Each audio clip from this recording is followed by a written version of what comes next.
Eh bien, ça va être à votre tour. Et puis, la caméra qui attend depuis longtemps, elle a la parole. Merci. D'abord, par rapport à la Covid, je rappelle que Cuba a mis au point 2 vaccins, dont un vaccin spécial pour enfants, ce que la France n'a pas été capable de faire. Que toute la population était vaccinée et que, pour parler du blocus, il manquait des seringues pour c'est Cuba Coopération qui a envoyé 1 million de seringues. Que la question des brevets ne se pose pas à Cuba. Le vaccin, ils ne l'ont pas fait que pour eux. Il a été utilisé, mais il a servi dans d'autres pays d'Amérique latine, il a servi en Afrique. Et puis je voudrais donner 2 témoignages.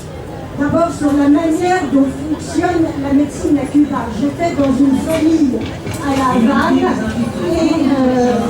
et chaque médecin a en responsabilité une rue, un quartier, etc. Et il passe régulièrement, il n'attend pas, les médecins n'attendent pas que les personnes viennent à leur cabinet. Ils passent visiter, contrôler. J'étais là. Ils ont pris ma tension également. Ils ont trouvé que j'avais une tension trop faible. Total, le médecin est revenu le soir. Je lui ai dit, mais non, c'est le décalage horaire, tout va bien. Il est revenu le soir me reprendre ma tension. Deuxième témoignage. J'ai passé 3 jours au Venezuela, dans le détroit de l'Orénoque, dans une communauté autochtone, les Warao. Et là, un médecin cubain. Dans ce petit village, à 1 heure de pirogue des constructions en dur. Un médecin cubain. Je suis tombée des nues. Et j'ai discuté évidemment avec lui. Il y avait une mortalité infantile effroyable, parce que pas de vaccin, les enfants buvaient l'eau de l'Orénoque, etc. En 1 an, la mortalité infantile a été diminuée de moitié. En 1 an. Alors, la compétence du médecin cubain, chapeau. Et je terminerai par un slogan de France-Cuba. Cuba est solidaire du monde entier. Soyons solidaires de Cuba. Voilà.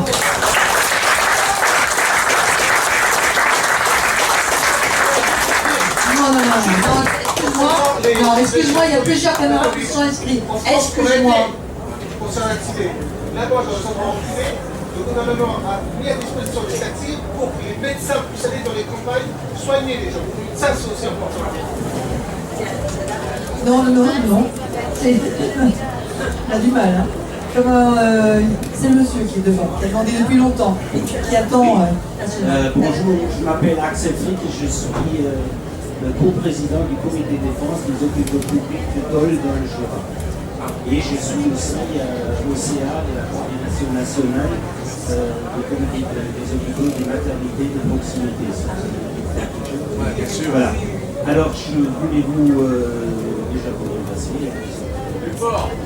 Je voulais vous remercier pour cet échange, c'est très intéressant et ça peut nous intéresser à Dole. Pourquoi? Parce que notre comité s'est battu jusqu'en 2023 pour le maintien de la chirurgie conventionnelle. Ce combat, malheureusement, on l'a perdu. Et maintenant, bon, on s'engage plus aussi pour la création de centres de santé. On va en avoir un en 2026, là, qui est géré par les mutuelles de France. Et on est toujours, c'est-à-dire après, je vais vous expliquer, on a rencontré l'AS et on n'était pas d'accord avec cette fermeture de chirurgie parce que c'est quand même un risque pour la population. Parce qu'on est à 55 km de Besançon. Maintenant, l'hôpital de Dole, l'hôpital général, a un partenariat avec Besançon pour des nouveaux blocs de chirurgie ambulatoire où les médecins de Besançon viennent et ça fonctionne très mal parce que c'est occupé à 40%. Et ça existe depuis 2 ans et ça ne marche pas bien.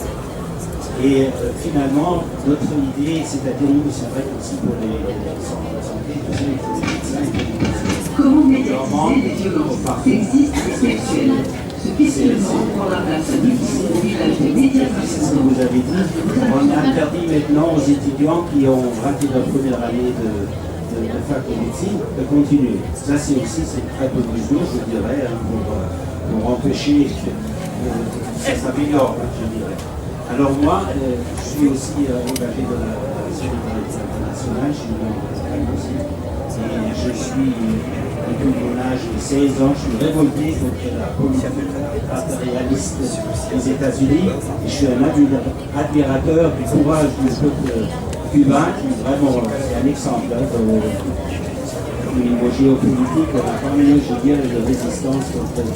Vraiment, moi, c'est notre Cuba. Les États-Unis, c'est vraiment. Je m'excuse. Alors, le thème est plus de la santé. Alors, nous, je pense, je ne suis pas consulté à des ni au niveau de la coordination nationale, ni localement, mais je pense que ça pourrait être une solution parce que les équipes qui viennent de Besançon, il manque des médecins. Bon, ça, c'est vrai que c'est des spécialistes.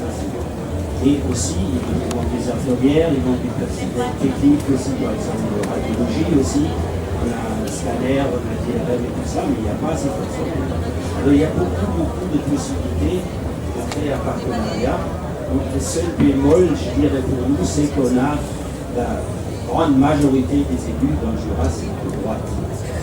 Alors, on a aussi quelques élus de gauche, et gauche qui est active, mais ça va être peut-être difficile de passer cette idée. Et je pense que c'est important.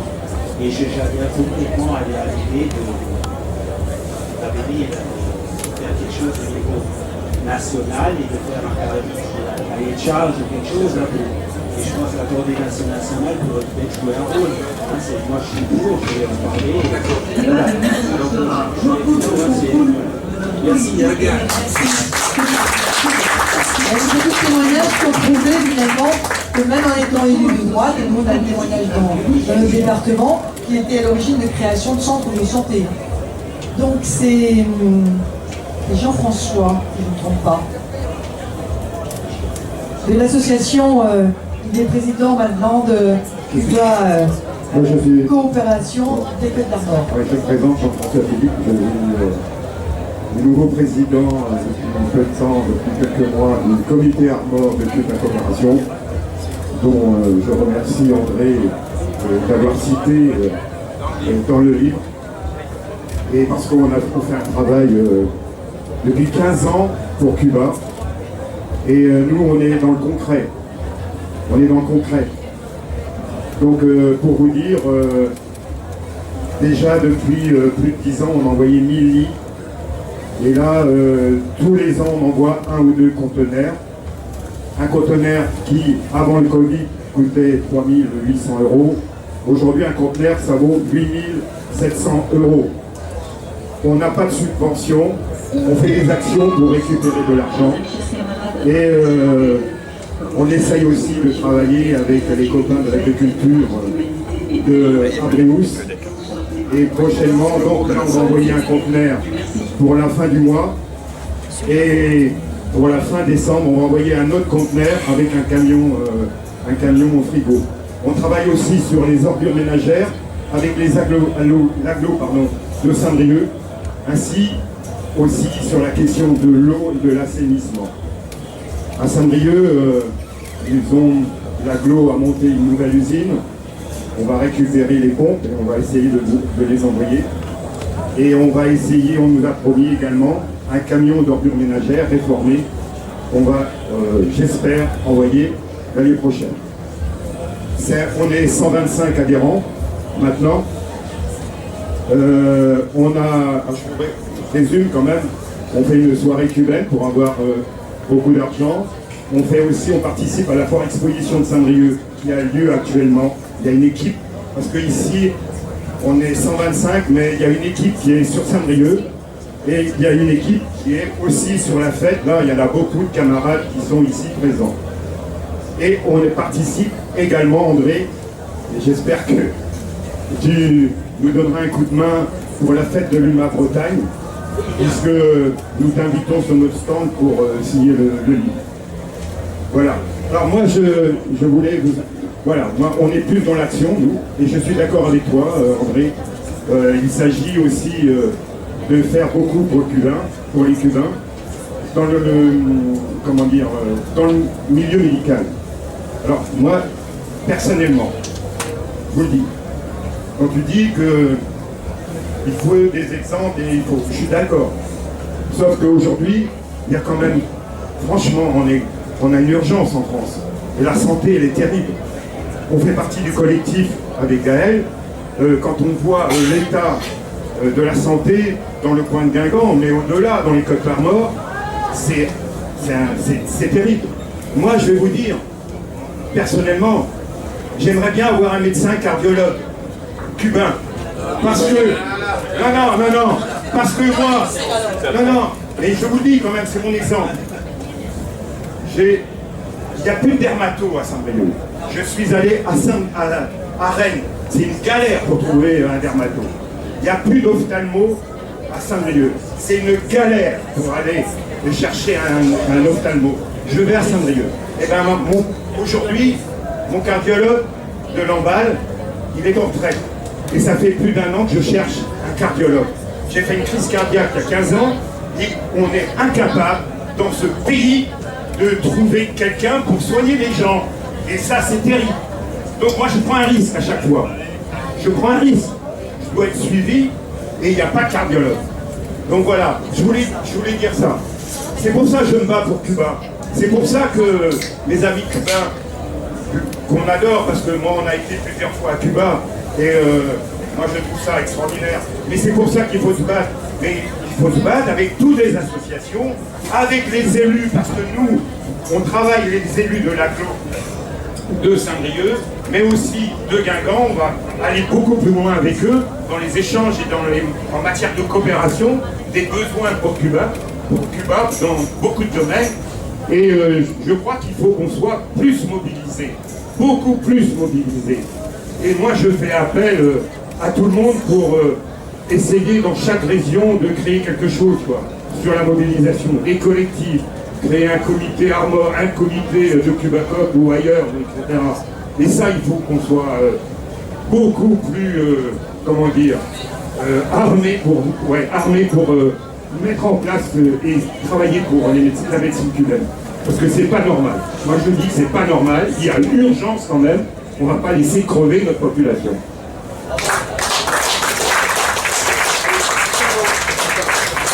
On va vous saluer alors. Et vous remercier vraiment.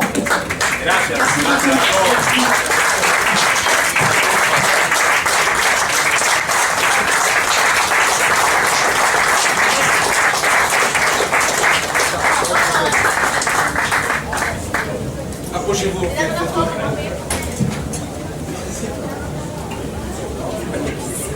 Mets-toi devant, parce que si on ne va pas te voir, mets-toi devant moi.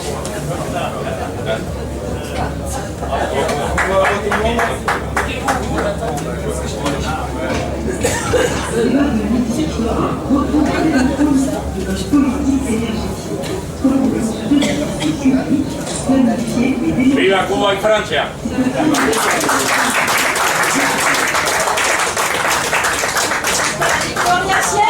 Hasta la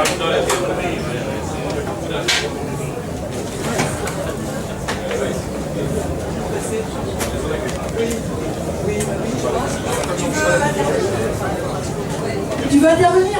Parce que c'était prévu quand même. Ah ben voilà. Oui, il y avait plus de main qui se levait. Attends, on va donner la parole aussi aux représentants des Hautes-Alpes. Non. Alto, Je ne vais pas y arriver. Les Alpes, j'ai un problème. Oui.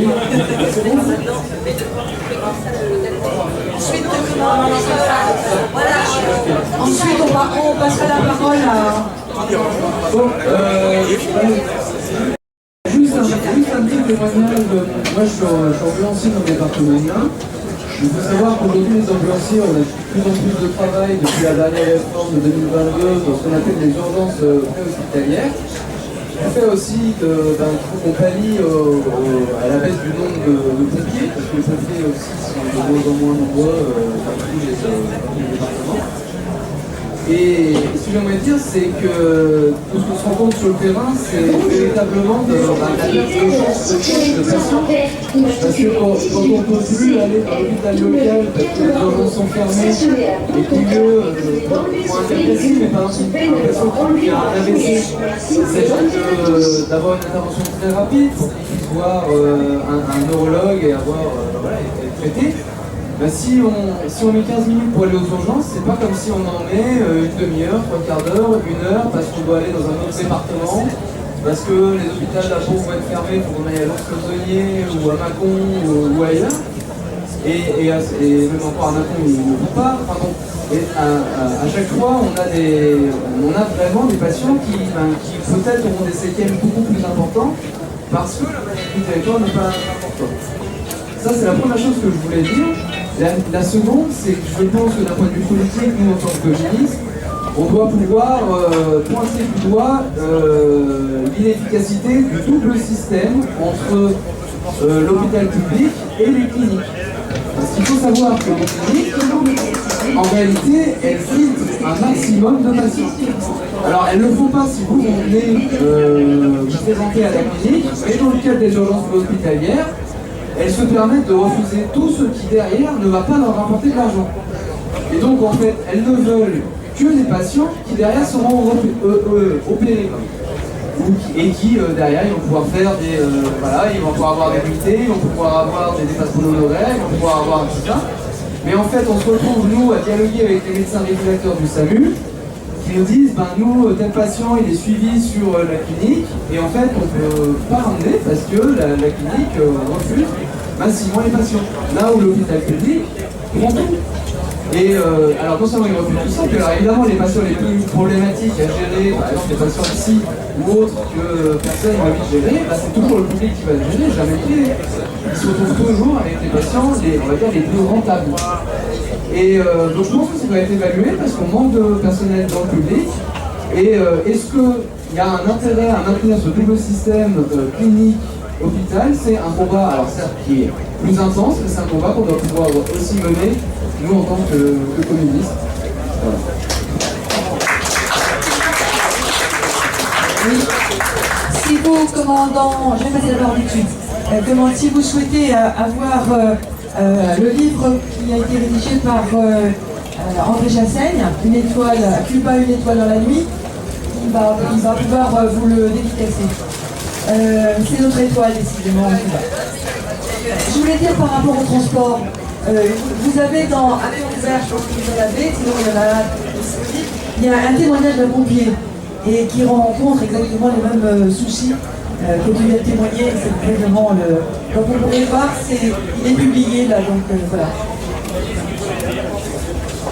Mais tu peux y aller. Attends pas.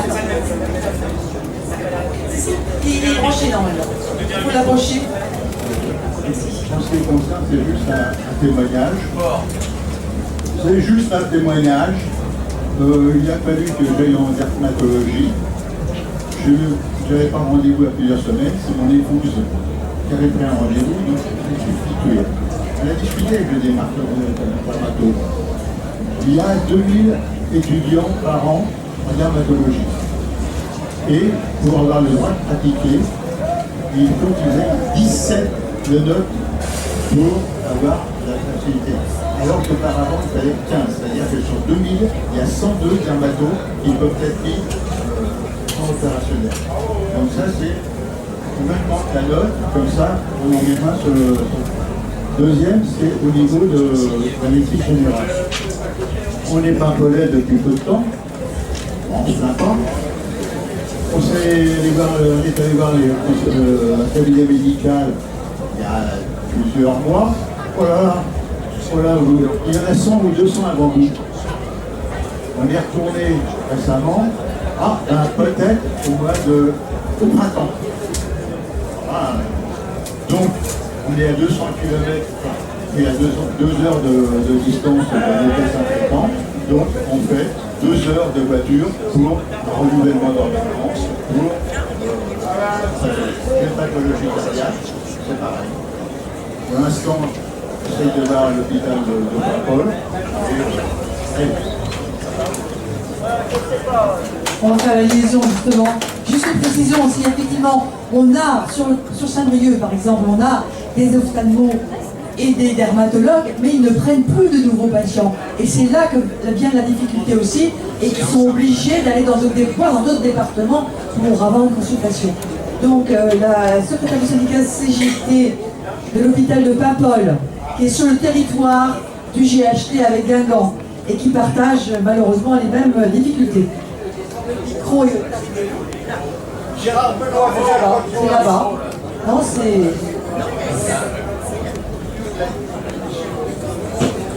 Donc bonjour, moi c'est Céline, donc secrétaire du syndicat CGT de Paimpol. Et maintenant on a fusionné puisque c'est à la mode. Donc c'est l'hôpital maintenant Saint-Brieuc, Paimpol, Tréguier qui a vécu un été d'enfer. Nous on a fait le tour de tous les services de notre hôpital semaine dernière. Parce que fusion, ça veut dire restructuration, ça veut dire économie. Donc les économies, on les fait sur qui? Alors les médecins, on nous dit qu'on n'en trouve pas. Ça c'est dans tous les hôpitaux du GHT malheureusement. Mais il faut voir aussi qu'au niveau du personnel, c'est lui qui trinque. Les infirmiers, les aides-soignants, les ASH, le personnel de cuisine, ils n'en peuvent plus. Aujourd'hui, cette année, on nous a dit, pour faire des économies, c'est sur vous que ça va trinquer. Oui, c'est sur nous. Tout le monde a eu 15 jours de congé annuel en plein été. On nous a rallongé la période estivale. Maintenant, les vacances d'été commencent du 1er juin au 30 septembre. Et on a le droit à 15 jours de congé. C'est pas une vie personnelle qui est épuisée. Parce que les médecins, forcément, ils ont du travail. Mais comme on a moins de médecins, ben, qu'est-ce qu'on fait? On ferme des lits. Et à côté de ça, nous, le personnel qui est épuisé, qui n'a que 15 jours de vacances, il y a plus d'arrêt de travail. Donc c'est aussi un coût, c'est un cercle vicieux. La politique que l'on mène aujourd'hui pour la santé, c'est comme pour l'éducation nationale, c'est pareil. C'est des domaines où on ne devrait pas faire d'économie. Mais malheureusement, c'est sur le personnel qui est fait. Et ça, c'est déplorable parce que les médecins sont en souffrance, parce qu'ils ont beaucoup plus de patients. Avant, les médecins, ils faisaient des consultations l'après-midi dans les services. Moi, il y a 35 ans que je travaille à l'hôpital. Donc, on a connu l'hôpital d'avant Covid. Pendant le Covid, on a été applaudis tous les soirs à 20 ans. Mais on a fait notre boulot. Hein. On n'est pas des dieux. Et aujourd'hui, maintenant, il faut voir comment on le traite. On est traités comme des pauvres gens. On a besoin de nous. Mais sans médecin et sans personnel, il n'y a plus d'hôpital. Donc on respecte au moins l'humain. L'humain, je ne sais pas où il est. Parce qu'on ne travaille pas avec des boîtes de conserve. On travaille avec de l'humain. Alors on nous parle de qualité de vie au travail. Et la qualité de vie, ça veut dire quoi? Ça veut dire respecter le personnel qui travaille. Que ce soit médecin, secrétaire ou autre, on a besoin de tout le monde dans les hôpitaux. Et oui, bah, moi je suis désolée, mais c'est déplorable. Nous, la CGT, on a dit qu'on en avait marre. On organise un rassemblement le 9 octobre à Paris. On a dit tous à Paris pour la santé. Donc on a des cars qui partent. Vous pouvez vous inscrire, il y a des QR codes. Et des cars vont partir de Lannion, de Guingamp et de Saint-Brieuc pour aller jusqu'à Paris. Voilà.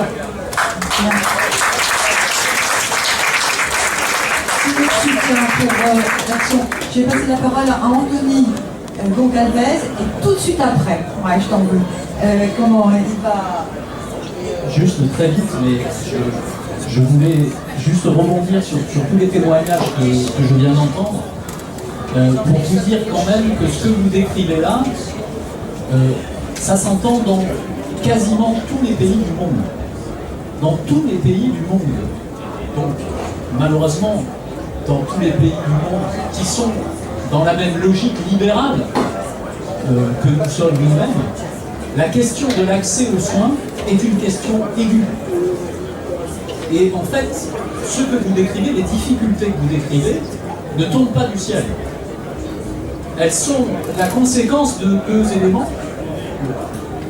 Le premier, c'est les politiques d'austérité qui se déclinent depuis des décennies et qui aboutissent aux résultats que nous voyons actuellement. Parce qu'en effet, les restrictions budgétaires, les pressions sur la sécurité sociale, les économies que continue à chercher le gouvernement Bayrou, et c'est une des raisons pour lesquelles il a été aussi mis en difficulté et heureusement renversé, c'est la volonté à nouveau de continuer à restreindre l'argent disponible pour les services publics et notamment les services publics de la santé. Donc cette logique-là, elle est à l'œuvre depuis des décennies, elle continue à être mise en œuvre et elle est à l'origine des difficultés qu'on connaît. Et puis il y a aussi la volonté, ça a été dit un petit peu par ton intervention, de considérer la santé comme un marché qui peut être aussi une source de profits faramineux. Et donc il y a une volonté de remplacer ce que nous avons construit depuis 1945, le système de santé que nous connaissons, par un tout autre système qui est gouverné par une logique purement marchande et qui doit être une source de profit pour une partie de la population. Donc ce sont ces éléments-là qu'il faut avoir en tête. Et le deuxième, on s'éloigne un peu, mais je pense qu'il faut avoir cette perspective. Ces difficultés que vous décrivez, et nous sommes ici à la fête de l'humanité avec des gens qui sont conscients, investis, motivés pour changer cet état de choses. Mais il faut imaginer la violence qui est infligée à la population, à des gens qui n'ont pas forcément tous le même niveau de conscience sociale. Eh bien, cette violence-là, c'est un formidable moteur pour le développement de l'extrémisme de droite, des forces d'extrême droite.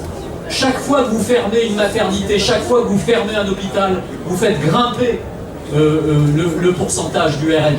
Et donc il faut avoir ça en tête.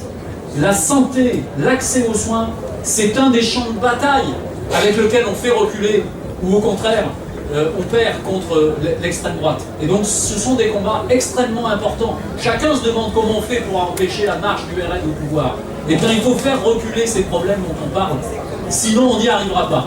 Tous les deux, là, vous n'êtes pas dans mon champ de vision. Donc tu vas prendre la parole. À la suite, tu prendras, s'il te plaît. Est-ce que vous m'entendez bien d'abord? Oui, ça va? Donc je me présente, je suis Gérard Benoît, je suis le premier adjoint d'une commune dans les Alpes-de-Provence, une commune à direction communiste depuis 2020. Nous avons fait d'abord 2 mandats dans l'opposition. Enfin, nous avons pris la direction de cette commune. Une caractéristique de notre département Alpes-de-Provence qui rejoint tout ce que vous avez dit jusqu'à présent. 80% de notre territoire est classé selon l'ARS en zone de soins très insuffisante. Donc le désert médical, entre guillemets, c'est pour 81% de la superficie de notre plan et beau département. Et dès que nous sommes arrivés donc, à la tête de la commune en 2020, notre premier souci, ça a été donc, effectivement de répondre aux besoins de santé, aux besoins d'offres de santé, d'offres de soins pour notre population, parce que les médecins partaient à la retraite. Donc, nous avons eu un projet de maison de santé, nous l'avons inauguré il y a quelques mois, donc seulement au bout de 5 ans d'efforts, et cette maison de santé, aujourd'hui, elle fonctionne bien, et nous avons pu renforcer l'offre de soins en recrutant des médecins à l'étranger, des médecins donc, à l'Espagne, par l'intermédiaire donc de cabinets de recrutement qui ne travaillent pas du tout gratuitement, je vous le dis. Voilà, et actuellement, donc, notre maison de santé, elle doit encore continuer à se développer. Nous avons 11 professionnels de santé, nous recherchons un 3e médecin, et nous sommes encore en contact avec une agence de recrutement et même une 13e. Ce que je voulais dire, c'est la remarque que M. Sachel faisait jusqu'à présent. Il faut distinguer maison de santé et centre de santé. Effectivement, il y a une différence donc importante. Dans le cas d'une maison de santé, c'est un exercice médical libéral que les médecins pratiquent, et dans une maison, donc, dans un centre de santé, c'est un exercice salarié. Et il faut savoir, c'est que, autant dans notre département, il y a aujourd'hui 22 maisons de santé, ce n'est pas rien. Dans le département voisin, les Hautes-Alpes, cette fois, 35 maisons de santé.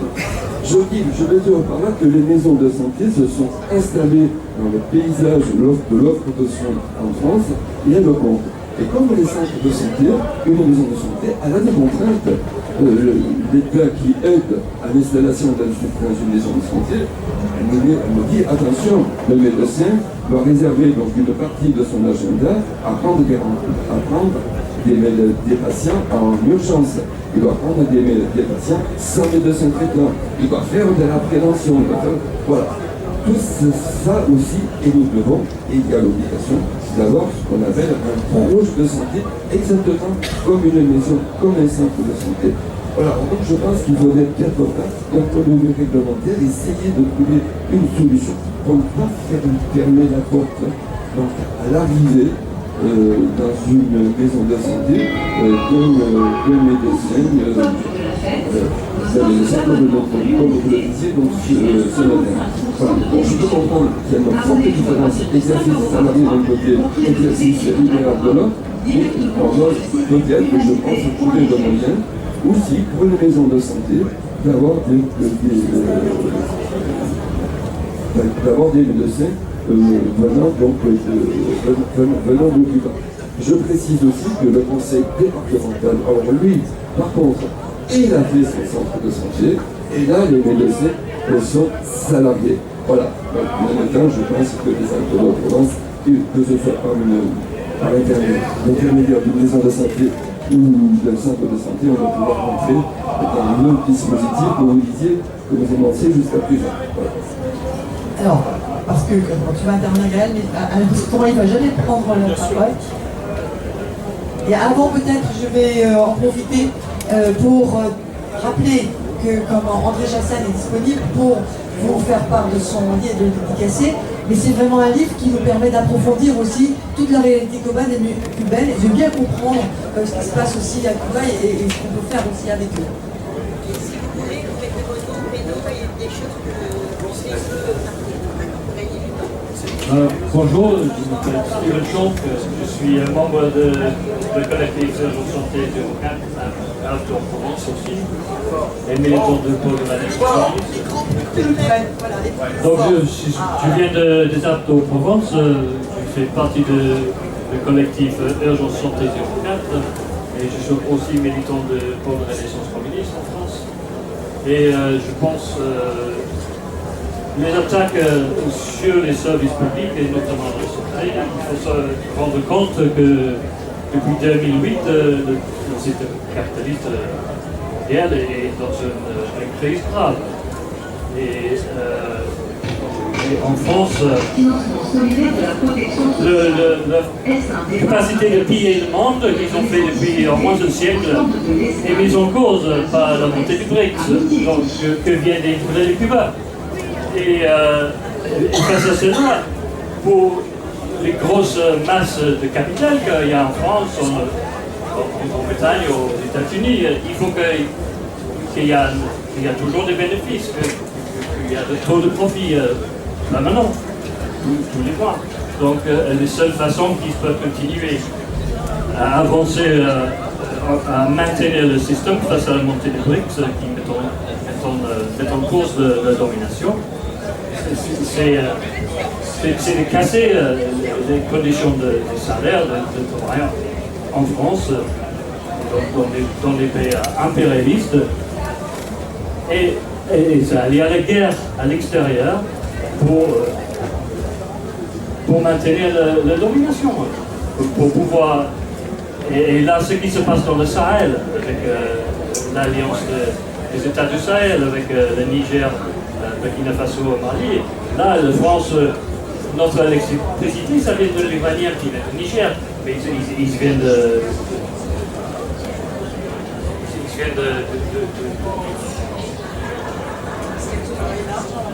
Casse pas le micro. Il faut le mettre, s'il vous plaît, voilà.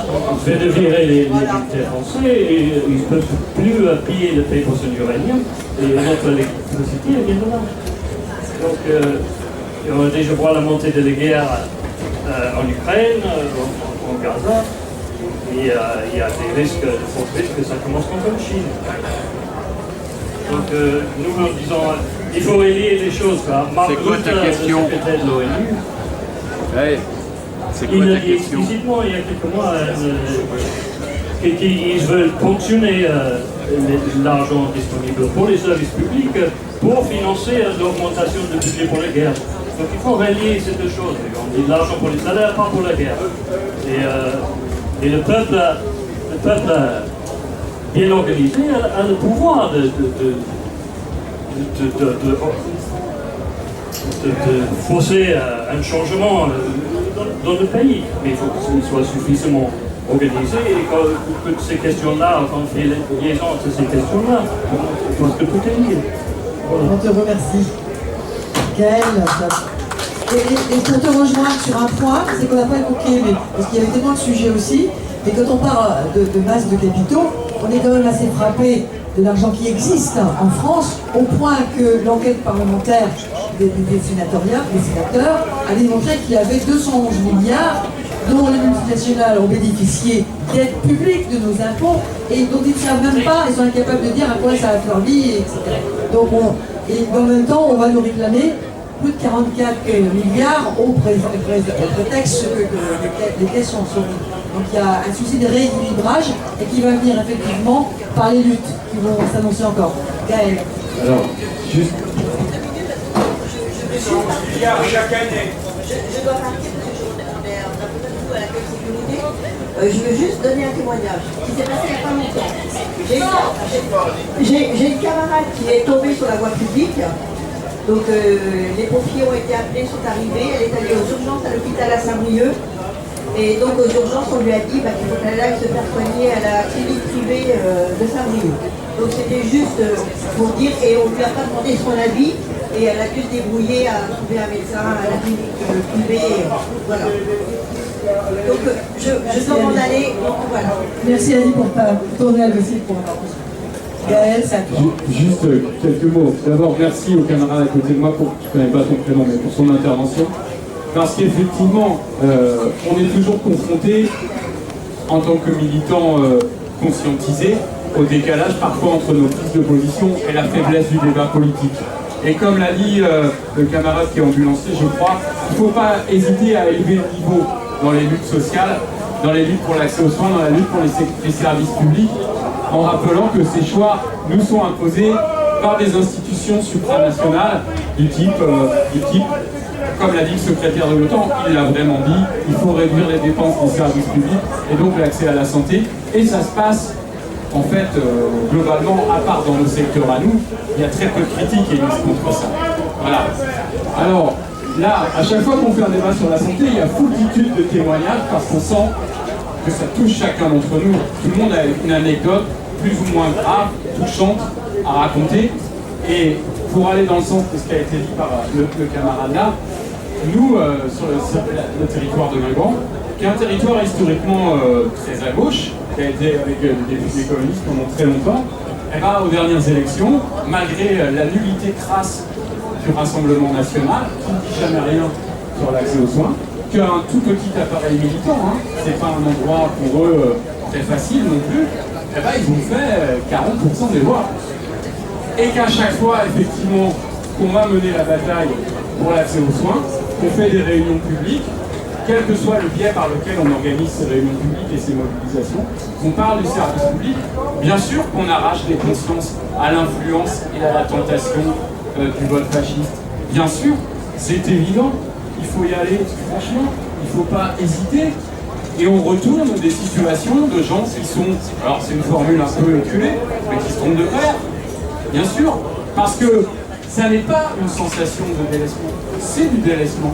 Quand 75% de la population d'un département dit « je n'ai pas accès aux soins et je renonce aux soins », c'est la même chose dans les Alpes-de-Haute-Provence, que ça a été très bien rappelé. Donc il y a plusieurs leviers à mettre en œuvre pour continuer cette bataille pour l'accès aux soins. Il y a tout le travail que veut mener, donc qu'André a très bien décrit pour essayer d'avoir des territoires d'expérimentation, de déploiement de médecins et de soignants de Cuba. Il y a bien sûr les batailles plus générales, comme celle qui a été présentée par la camarade de la CGT de Paimpol pour la mobilisation nationale du personnel hospitalier le 9 octobre, je crois. Il y a quelque chose dont on n'a pas parlé ce matin, mais qui revient à toutes les réunions publiques, c'est l'arrêt des exonérations de cotisations de grandes entreprises pour contribuer au budget de la sécurité sociale. Je sais qu'on est tous d'accord là-dessus, malgré nos différences, il faut le redire. Et puis moi je pense, c'est mon point de vue personnel, et je conçois que ça ne passe pas forcément tout de suite consensus. Il y a aussi la question de la gouvernance locale, des politiques de santé publique. Parce que, on en a parlé cet été avec André, en Calabre, il y a des médecins cubains, parce que le service de santé, c'est la Calabrais qui le gère. C'est la région de Calabre qui a dit, nous, on veut des médecins cubains. Et ils ont imposé ce choix. La question de la conduction, de la gouvernance des politiques de santé publique, elle doit être posée. On ne peut pas continuer à se reposer sur l'ARS, l'Agence régionale de santé, qui n'est pas une agence régionale. C'est une agence gouvernementale décentralisée qui dit on veut faire de la concertation avec les élus. Ils ne vous concertent pas du tout, ils vous convoquent et ils vous disent nous on a décidé de fermer ça, ça, ça et ça. Vous êtes contents? Non, c'est pareil. Voilà, c'est exactement pareil. Voilà, ils s'en moquent complètement. C'est la dernière fois qu'on a parlé de l'ARS, alors c'est pour ça que j'ai dit quand André a dit est-ce que vous avez rencontré la nouvelle directrice? Je pense que ça va être un peu tendu parce que la dernière fois qu'on est allé à l'ARS avec Christiane et quelques autres qui étaient là, nous on a fermé l'ARS avec des chaînes en disant puisque vous voulez fermer notre maternité, nous on va dire que vaut mieux fermer l'ARS. Voilà. Mais bon, ça a bien marché en termes de communication. Mais moi je pense qu'il y a un autre levier, c'est une proposition pour le long terme, pas le court terme. Moi je pense que la conduction des politiques de santé publique, qui doit se faire dans le cadre national, je ne veux pas vous emmener sur la position qui ne sont pas les vôtres. Je suis d'accord avec vous. Voilà. Je pense que ça doit être conduit par des établissements publics de santé régionale. Comme il y a des établissements publics fonciers régionaux pour permettre aux communes de racheter du bâti, pour développer le salariat des médecins, parce que c'est ça dont on a besoin, c'est sortir de la médecine libérale. C'est financer des centres de santé et des dispensaires, bien sûr. Et oui, on réinvente l'eau chaude, je le sais. Et on a besoin que les élus locaux, les comités de défense, ils soient associés d'une façon ou d'une autre à la gouvernance locale, qui doit être partiellement partagée. Parce que nous, on fait dans la dentelle, nous, on sait ce qui se passe, nous, on connaît les besoins, comme ça a été très bien rappelé pour les Alpes de Haute-Provence. Et ça doit aller de pair avec des mobilisations nationales et internationalistes, comme on l'a dit. C'est pas contradictoire, c'est complémentaire. Les établissements publics de fonciers régionaux, c'est des établissements qui permettent, par exemple à la région Bretagne, de percevoir entre 10 et 20 euros par an par habitant pour permettre aux communes qui n'en ont pas les moyens de racheter du bâti. On a commencé par une région, maintenant ça existe dans toutes les régions. Il a fallu faire une expérimentation, maintenant ça existe partout ailleurs. Et en fait, on fonctionne une partie de la valeur cadastrale des biens, des impôts locaux. Et faisons pareil avec un établissement public de santé régional, ça remplacera l'ARS et on ne donnera pas 300 000 euros à la clinique privée de Plérin, à Saint-Brieuc, ce qui a été fait par l'ARS, sans bien sûr aucun débat, dans une opacité totale. Il faut mener cette bataille à long terme. Faire revenir la santé dans le giron public, ça pose aussi la question de la gouvernance, et la gouvernance partagée. Mais ça doit rester une compétence à l'échelle de la République. Il faut que les populations locales, par les collectivités territoriales, aient leur mot à dire dans un cadre public, entièrement public. Et oui, il faut oser le dire, l'ARS ne ferme jamais de clinique privée, comme par hasard. Voilà, pour ça que je suis privé.